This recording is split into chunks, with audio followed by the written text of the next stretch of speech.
توی یه ویدیو کوتاه میخوام نحوه ریست کردن ایرپاد پرو 2 اپل رو بهتون آموزش بدم که این نحوه ریست کردن هم به درد ایرپادهای پرو 2 اپل میخوره، هم به درد ایرپاد پرو و هم مدل‌های های کپی.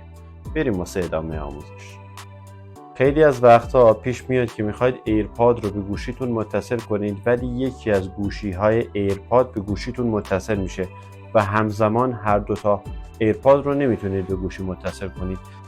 توی این مواقع معمولاً با ریست کردن ایرپاد 90% این مشکلات حل میشه و نیازی به هیچ کار خاصی نیست. برای ریست کردن ایرپاد کافیه که از گوشی آیفونتون یه بار ایرپاد رو فورگت بکنید و اگه گوشی اندرویدی دارید یه بار اون رو آنپیر بکنید و از گوشیتون حذفش کنید از منوی بلوتوث.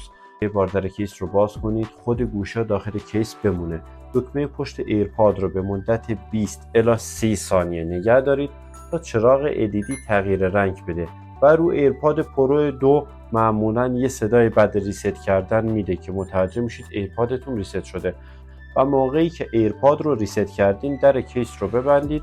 بعد چند لحظه ایرپادتون آماده و میتونید اون رو به گوشیتون با خیال راحت متصل کنید.